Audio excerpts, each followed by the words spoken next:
మనకి నోటికి ఏమి ఇష్టం కానప్పుడు, జ్వరం వచ్చినప్పుడు ఇది పాతకాలం వంట అండి. ఈ పాతకాలం వంటలైతే ఇప్పుడు అందరూ మర్చిపోయారు. చెప్పేవాళ్ళు కూడా పెద్దవాళ్ళు లేని వాళ్ళు కూడా ఉన్నారు.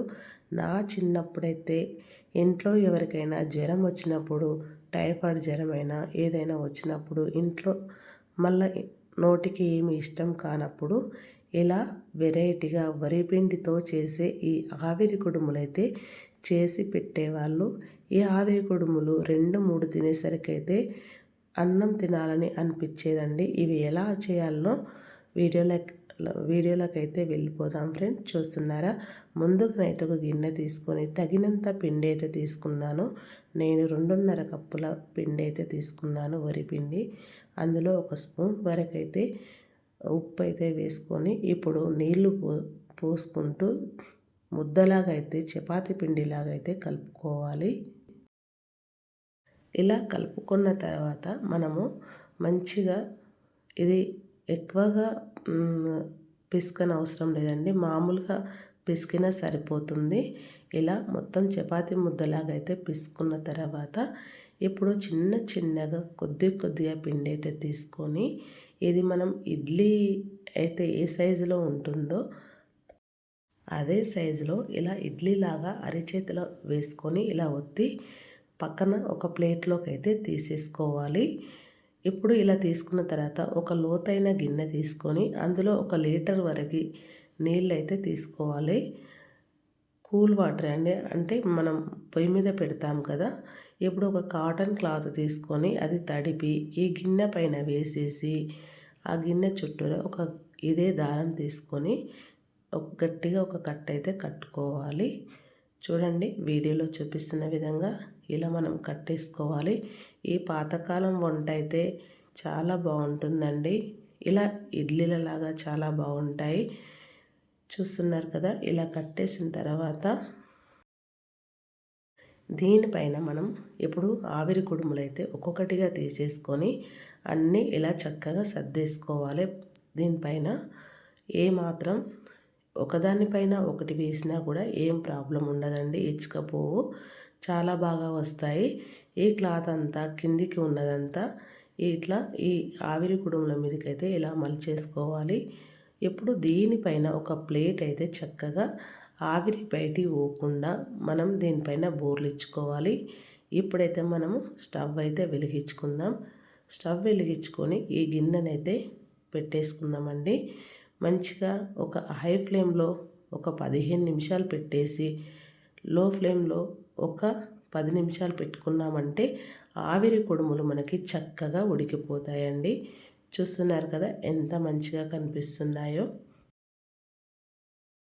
ఇలా ఉడికిన వాటిని మనమైతే ఇప్పుడు వీటిని పక్కకు తీసేసుకుందాము. ఒక్కొక్కటిగా ఇప్పుడు పొయ్యి మీదకెళ్ళి గిన్నెనైతే కింద పెట్టేసుకొని ఒక స్పూన్ సాయంతో, ఎందుకంటే బాగా వేడిగా కాలుతూ ఉంటాయండి, మనం పట్టుకోలేము. ఎందుకంటే నాకు ఇంకా కొద్దిగా పిండి అయితే మిగిలిపోయింది. మరలా రెండోసారి పెట్టుకోవాలి అంటే ఇవైతే మనము ఒక ప్లేట్లోకి అయితే తీసుకోవాలి. నేను రెండోసారి పెట్టింది అయితే చూపించలేదండి, ఒకటేసారి పెట్టింది చూపించాను. ఇలా మనము అన్నీ ఈ ప్లేట్లోకి ఇలా చక్కగా తీసేసుకున్న తర్వాత ఇవి ఎలా వచ్చాయో చూపిస్తున్నాను చూడండి. చాలా బాగుంటాయి, మనం తింటా అంటే కూడా తినాలనిపిస్తుంది, అంత చక్కగా అయితే ఉంటుందండి. మీరు కూడా ఈ పాతకాలం వంటని అస్సలు మిస్ కావద్దు. ఇలా తినబుద్ధి కాని వాళ్ళైతే నేను ఇంకొకటి కూడా చేసి చూపిస్తానండి. మనం ఉప్మా అయితే ఎలా తాలింపు అయితే వేసుకుంటామో వీటిని కూడా అలా ఉప్మాలాగా తాలింపులాగా చేసి పెడితే పిల్లలు వెరైటీగా ఉన్నాయని కూడా గబగబా తినేస్తారండి. అంత చక్కగా ఉంటుంది. ఇవి తిన్నామంటే ఆకలి లేని వాళ్ళు కూడా ఆకలని అన్నం కూడా తింటారండి, అంత చక్కగా ఉంటాయి.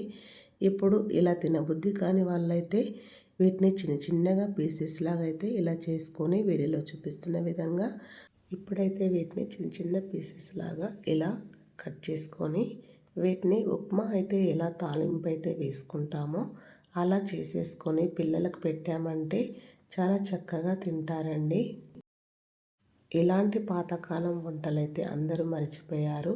డబ్బు ఉన్న వాళ్ళైతే పిజ్జాలకు బర్గర్లకు వెళ్ళిపోయారు. డబ్బు లేని వాళ్ళేమో కాస్తంత ఇక్కడ మ్యాగీ ప్యాకెట్లు తెచ్చుకొని చేసుకోవడం అయితే అలవాటు అయిపోయింది.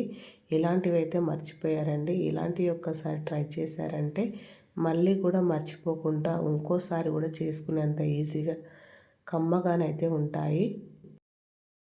ఇప్పుడైతే స్టవ్ వెలిగించుకొని ఒక గిన్నె అయితే పెట్టేసుకొని పోపు దినుసులు అయితే వేసుకొని ఒక 5 పచ్చిమిరపకాయల వరకు అయితే సన్నగా కట్ చేసుకొని ఒక పెద్ద ఆనియన్ అయితే కట్ చేసి వేసుకొని ఇవి మంచిగా కలర్ వచ్చేంత వరకు అయితే ఫ్రై చేసుకున్నానండి. చూస్తున్నారు కదా ఎంత సింపుల్గా అయితే అయిపోతుంది రెసిపీ అయితే. అంటే అన్నీ క్యారెట్ వేసుకోవచ్చు, ఎవరికి ఇష్టమైతే వాళ్ళు అన్ని రకాలుగా వేసుకొని కూడా చేసుకోవచ్చండి.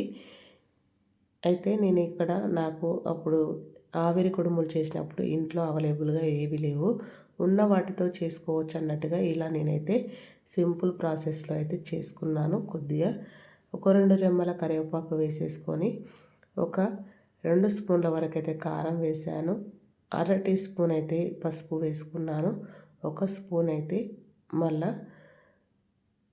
సాల్ట్ అయితే వేసుకున్నానండి. ఎందుకంటే ఆవిరి కుడుములలో వేసుకున్నాం కాబట్టి కొద్దిగంత ఉప్పు అయితే వేసుకొని వీటిని అంతా కలిసేటట్టు మరొకసారి అయితే కలిపేసుకున్నాను. చూస్తున్నారు కదా, ఇలా కలిపేసుకున్న తర్వాత మనం ఫస్టే మనం అన్నీ కట్ చేసి పెట్టుకున్న ఆవిరి కుడుములు అయితే ఉన్నాయి కదా, వాటన్నిటినీ ఈ గిన్నెలో వేసుకొని మంచిగా కిందికి మీదికి మొత్తం కలిసేటట్టు ఆయిల్లో ఉప్పు కారం మంచిగా పట్టేటట్టు అయితే వీటిని మంచిగా కలిపేసుకోవాలండి. ఇలా కలిపేసుకున్న తర్వాత మనము ప్లేట్లోకి అయితే చక్కగా తీసేసుకొని తిన్నామంటే ఎంతో బాగా ఉంటాయండి.